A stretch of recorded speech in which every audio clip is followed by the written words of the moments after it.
નમસ્કાર, voice of Mahisagar news channel પર આપનું હાર્દિક સ્વાગત છે। ભારતીય જનતા પાર્ટીના 46મા સ્થાપના દિવસ નિમિત્તે આયોજિત ઉમરગામ વિધાનસભાનું સક્રિય સભ્ય સંમેલન યોજાયું। સાંસ્કૃતિક ભવન ધોળીપાડા ખાતે સુરત શહેરના પૂર્વ પ્રમુખ અને કાર્યક્રમના પ્રદેશ વક્તા જગદીશભાઈ પટેલ, વલસાડ જિલ્લા ભાજપ સંગઠન પ્રમુખ હેમંતભાઈ કંસારા તેમજ ધારાસભ્ય શ્રી રમણભાઈ પાટકરની ઉપસ્થિતિમાં યોજાયું હતું।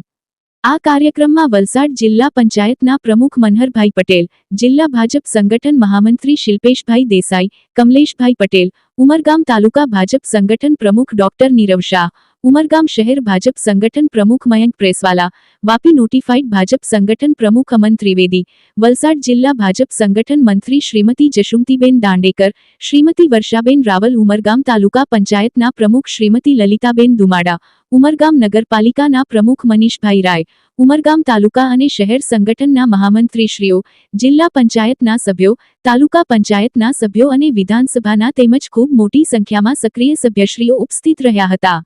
Voice of Mahisagar news Rajesh કેની, ઉમરગામ, મરોલી।